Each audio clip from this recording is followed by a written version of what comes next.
Jamais, je ne pense pas que di ngeen mën a comprendre affaire góor jigéen jamais parce que yéen seen xel jéemoo leen ko ubbi jéemoo leen ko comprendre alors moo tax yéen doo leen ko mës a comprendre.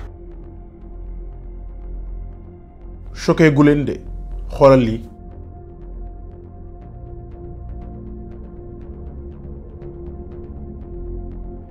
affaire bii de moo nekk ci mbedd Sénégal yi di dox heure bu mu ko neexee ak heure bu mu ko safee bëccëgu ndaru kam te kenn waxu ko dara. sama xol bi mi ngi tàkk à l'intérieur ay suma mënoon a faj lii wala ma am benn ndombal tànk ci réew. man la question que je me pose mooy Sénégal ban ñàkk fayda wala boog ñun ban lâché wala boog ban bàyyeeku lañ def ba léegi nit yi nga xamante ni dañuy wooye seen bopp ay borom ñaari tur wala ñu efféminé wu mën a nekk di fësal seen ay affaires carrément sans pour autant ñu soucier wu ci nit yi. man loolu mooy question bi may laaj. te mbiru affaire borom ñaari tur yi nii boo dee seetlu Sénégal ci 3 dernières années yi nii la gën a fës ndax gis nañ fi ay góor jigéen yoo xamante ni dem nañ ba Kaolack naan dañuy takkante ay sëy gis nañ fi ay góor jigéen yu taxaw ci mbedd bi naan dañuy doxaanante bi gën a garaaw nag mooy góor jigéen yi nga xamante ni ci réseaux sociaux yi lañ nekk ñu woowee seen bopp góor wante ay affaires yu efféminé wu rek la ñuy def. c'est grave. actualité góor jigéen nag dafa nekkaat fi mu toll nii ci Sénégal yéen a ngi fàttaliku semaine passée immeuble bi nga xamante ni moo daanu woon fële ca Almadi dafa am benn góor jigéen boo xamante ni dafa bokkoon ci victime ya fa nekkoon ba génn naan day def ay témoignages am ci biir vidéo bi dinañ ko souligner ay ca ñu dem. ziar suma gars yi da leen jàmm ci suñu chaîne YouTube Archikesa TV mbokkum bu fekkee abonné woo goon looy xaar abonne-toi parce que chaîne bi ci divertissement la ñuy wax ci actualité ak bépp sujet boo xamante ni dina intéressé réew mi balaa ñuy commencé aimer vidéo bi gis nga c'est très simple abonne-toi parce que ak ñun benn sujet du la raw. comme ni ma leen ko waxee ci commencement bi ñun dañuy topp actualité ci immeuble bi nga xamante ni moo daanu woon semaine passée fële ca Ngor góor jigéen bii nee na ci victime yi la bokkoon daa génn yooyaay ni day expliquer. Dans l'immeuble qui s'est effondré au Sénégal, j'y étais au moment où il s'est effondré. Moi j'ai juste eu mes jambes, enfin mes pieds parce que j'ai marché sur les gravats, il y a là derrière. Au moment où on arrive en haut des escaliers, tout l'immeuble il s'effondre, donc nous on s'est pris des gravats, de la poussière. De toute façon j'ai des photos, j'ai des trucs et tout. On s'est pris tous les gravats dans la tête, on s'est tout pris, les parpaings, tout. On marchait dans l'escalier, on savait plus où on marchait. Heureusement qu'on connaissait le sens giratoire de la descente d'escalier, parce que on avait de la poussière, on recevait de la poussière dans les yeux. On criait et moi je mettais mes bras comme ça. Parce que je me disais, mais à quel moment le béton il tombe sur ma tête? J'étais comme ça. Et je me disais, mais en fait, à quel moment ça tombe? Des tonnes de béton qui tombent. Oh, hey Sénégal ah. gis nga gars yi instant bi nii ñoo ngi seetaan benn mbir boo xamante ni mi ngi raam jëm ci ñag bi te bu xasee ba dem ca ñag ba dinañ bëgg mu génn mu tëj. man li ma jaaxal mooy ñun ñi nga xamante ni ñooy sénégalais yi nit bu mel nii naka la mën a nekkee ci ville de Dakar nekk ci mbedd yi di doxantu dem ba naan day visiter île de Gorée sénégalais yi di ko gis nii te waxuñu ko dara man loolooy sama question fi mu toll nii. lu xew gars yi wante lii nii warul bett kenn buñ demee ba ay nit yoo xamante ni ay sénégalais lañ di làkk langue bi ngay làkk taxaw naan dañuy défendre cause boobu noonu di góor jigéen. yow ba may nekk góor jigéen sax juddoo ko maa ngi am 40 ans ñaata nga am comprendre ma nit ñuy wax affaire encouragé quoi yéen jamais je ne pense pas que di ngeen mën a comprendre affaire góor jigéen jamais parce que yéen seen xel jéemoo leen ko ubbi jéemoo leen ko comprendre alors moo tax yéen doo leen ko mës a comprendre. te ñu fiy nekk laa di juger yëpp yéen lekkoo leen naanoo leen doo leen dem gérer seen famille doo leen dem gérer seen bopp doo leen dem élever de seen bopp comme man nu ma mel am lu ma am nii liggéey ko sonn xam dem leen def noonu parce que man nekkuma fi woon di gérer seen affaire de moo tax instant bi man fu ma nekk yéen nekkoo leen sax foofu yéen yaa ngi fii. te li gën a garaaw ci mbiri kii moom yamul dong ci naan day défendre cause góor jigéen de mais moom dafa am jëkkër gis ngeen jëkkëram moo nekk nii ba adopté yooyaay ay doom. ñi ngi ci aaxiru zaman nag ñi ngi ci aaxiru zaman bu ñu demee ba ay sénégalais ñoo xamante ni olof bi nga nàmp moom lañ nàmp di ko làkk naan dañuy défendre cause boobu noonu di góor jigéen franchement y a problème. déjà pour commencer booy yi nga xamante ni affiché naa leen ci sama intro vidéo bi nekkuma di affirmer que ni dañ nekk ay borom ñaari tur ou pas mais booy yi dañoo góorewul man looloo ma jaaxal Sénégal léegi en fait booy yi ngay gis ñuy rocc ci seen ay tuñ takk ay jaaru di manière yow góor naka nga mën a sinaabee son boo xamante ni son jigéen la. diw sa tuñ yi ba mu tooy ba mu leen bat di def ay manière jigéen loolu naka la ko góor mën a defee góor boo ko daan gis xool maanaam 1 kilomètre da nga koy xool muy dox nga xam ne kii góor la wante booy Sénégal yi léegi ay yëfi ñàkk fayda la ñuy def ay yëfi jigéen la ñuy def booy àndatuñ sax ak seen moroomu góor yi. man lu ma bëgg a wax ñiy xeeb ko booy ñàkk ngeen fayda ñàkk ngeen jom doo xalaat seen avenir vidéo yi ngeen di def nii topp réseaux sociaux yi du leen xalaat ni bés mën ngeen am njaboot. vidéo yi ngeen di def nii tey di mañee roog di wëlbatiku di mel ni wallax jaan est-ce que yéen a ngi bëgg maanaam bés ngeen dem ba am njaboot am ay doom ñu leen koy tegalaatal est-ce que bëgg ngeen seen ay futur doom di gis yii nii est-ce que yéen a ngi bàyyi xel loolu noonu àdduna du tey dong de suba day am te mu yéex mu gaaw day ñëw donc nit ki li ngay def tey da nga ko war a bàyyi xel ba xam suba buñ la ko wanee est-ce que di nga rus ou pas yenn jigéen ñi tamit dañ koy def da ngay gis jigéen boo xamante ni elle s'habille n'importe quoi maanaam image am boo ko xoolee lenn dong ngay gis muy koo xamante ni day jaay boppam ba pare boo ko wooyee mu mer te yéen wane loo xamante ni mooy tax nit ci jàppee leen ko mënta nekk ay nit ngeen changé te xam ne àdduna bii nii yàggul. heureusement que suñ gouvernement bi nga xamante ni moo fi nekk nii ñoom ils ont été toujours fermes ci ay affaire borom ñaari tur ndax président Ousmane Sonko bien avant muy nekk ci nguur gi bi muy opposé wu mosoon na def conférence de presse wax lii. am na luñ ñu bëgg a imposer te ñëpp teg ci seen bët muy ngóor jigéen muy musiba boo xam ne yàlla alag na ci ay peuple entier waaye ñun ñii toog fii ñëpp bu doon ngóor jigéen mooy dox dëgg-dëgg kenn ñun du fi ne loolu dafa àndul ak lu xel mun a nangu ña ko def seen société ba gis limite yi tey ñoom ñëpp ña ngay màgget. te kenn bëggatul am doom ñu ne kon nañu leen nax ñoom ba imposer leen ko benn mooy nañu bàyyi jur ñaar nañu fexe ba ñëpp nekk góor jigéen loolu nag dama bëgg mu leer ci bopp sénégalais yi Macky Sall dafay porter agenda góor jigéen te li ko firndeel mooy déposer loi assemblée nga ne kenn du ko fi voté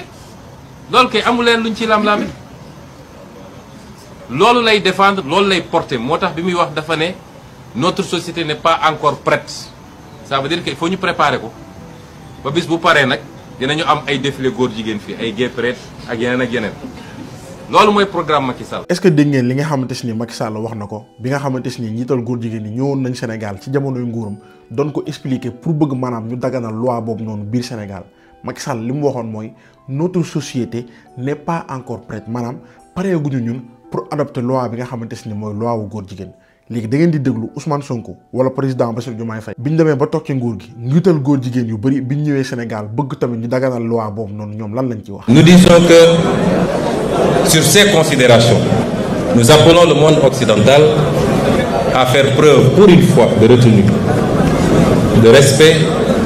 de réciprocité et de tolérance. J'entends souvent quand il y a des problèmes en France. Les officiels disent c'est à notre mode de vie qu'on s'est attaqué. Quand il y a des kamikazes qui posent des bombes, ce que nous dénonçons tous et tout le temps, le discours c'est que ces illuminés s'attaquent à notre mode de vie. Eh bien, nous aussi nous avons un mode de vie. Le mode de vie ne peut pas être uniforme et universel. Il doit souffrir de quelques exceptions ça et là. Et c'est pourquoi je conclurai par dire que sur ce phénomène particulièrement, le Sénégal et beaucoup de pays africains ne peuvent accepter une quelconque velléité de leur imposer la légalisation de ce phénomène. daa mel ni li Macky wax ak li Pro wax bokkul de Macky Sall daf ni notre société n'est pas encore prête maanaam suñ société bi pareeguñu pour adopter loi bi nga xamante ni mooy loi wu borom ñaari tur maanaam ñu légaliser leen ba Sénégal léegi bu yàggee maanaam jamono bi mu fi nekkee mënoon nga toog jékki-jékki gis góor ak góor taxaw ci mbedd bi di fóorante wala góor ak góor ànd téewante ay loxo ak nangam Ousmane Sonko xam lan la wax le Sénégal ne se laissera pas imposer cette propagande par l'Occident maanaam Sénégal du ñu nangu loi bi nii waa occidentaux yi di ñu ko forcer alors que bokkul ak suñ ay réalité daa mel ni ñaari wax yi bokkul de te lii nii bi mu koy def mi ngi ko def ci kanamu Collins of Highbury kii député la ba pare ministre la fële ca Angleterre te kii tamit moo ki ma fi teg sànq ñoo yam ñoom nëbbuñu seen góor jigéen ndax moom daa am sax jëkkëram li lay wan ni njiital góor jigéen yu mag yi ñoom daan puissance su àdduna bi yëpp ñoom ñoo ko yore ñoom ak Illuminati yi ñoom duñ xaddi duñ tàyyi duñ deltu ginnaaw seulement pour que maanaam lu bon li nga xamante ni moom la ñuy def ñu propager ko ba mu wur fépp ci àdduna bi imagine leen ñii avril lañ jël réew mi je crois de mai lañ ñëw maanaam ñoom dañoo jël réew mi rek un mois après góor jigéen yeeg seen njiit yi commencé di dugg Sénégal di waxtaan ak suñ gouvernement bi pour jéem a am fenn fuñ jaar ak ñoom gis nga loolu moo tax en fait parfois gars yi buñ naan suñ gouvernement bi ils ont du mal à voyager wala pour am yenn link yi c'est parce que li ñuy bañ moo bëri te gars yi comprendre uñ ko góor jigéen ñi ak Illuminati yeeg franc-maçon yi ku nekk seen ginnaaw lépp loo bëgg ci àdduna da nga koy am wante ñoom dafa am ay lois yu ñu lay imposer te bëri na guuta gu Sénégal dugg genre mbir lii moo ñu ci dugal. donc ñun Sénégal franchement on a besoin de ce genre de dirigeant dañ soxla ay dirigeants yoo xamante ni dañ naan non à la place de oui. il faut ñu am ay dirigeants yoo xamante ni amuñu complexe occidentaux yi ragaluñ seen fit yi tëfiwul il faut ñu am ñoo xamante ni ñoo ñuy taxawal fa nga xamante ni ñun suñ baat mënu faa àgg wala mënuñu faa nekk bu ñu fa àggee ñu waxal ñu déedéet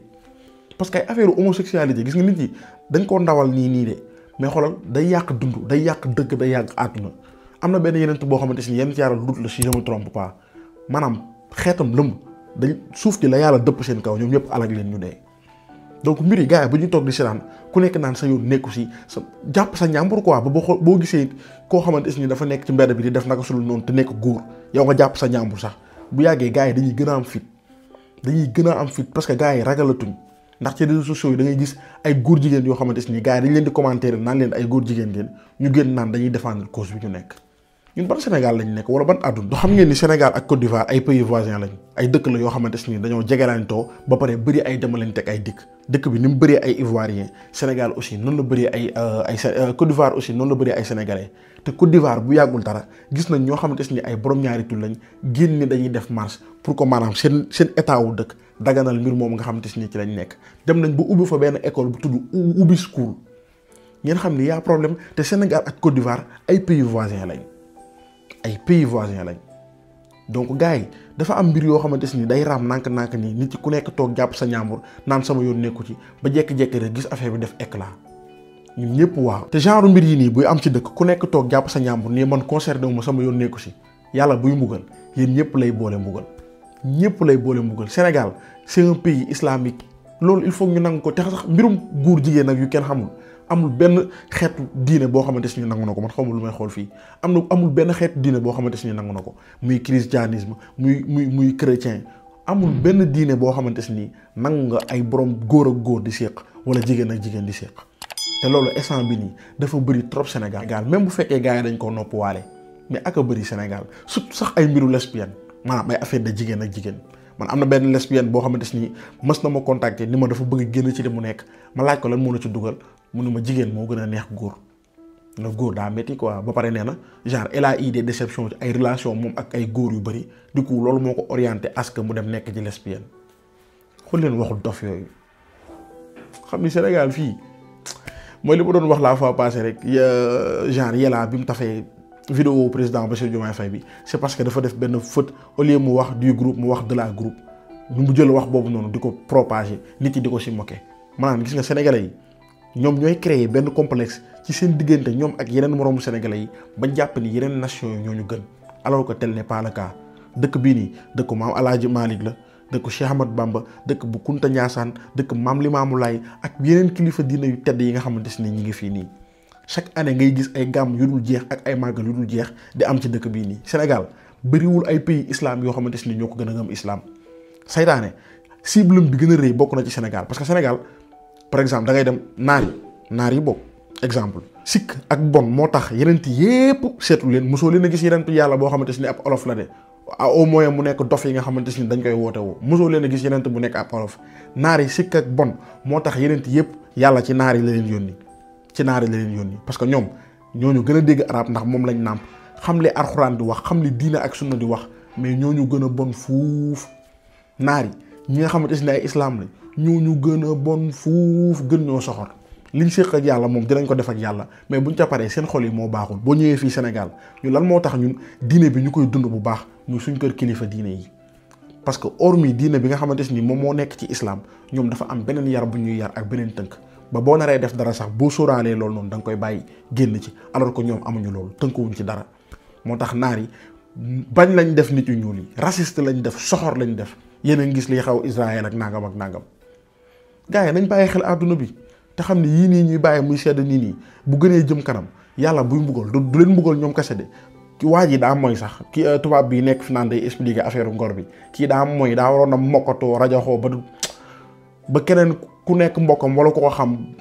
jël ci situation jël tiré ci leçon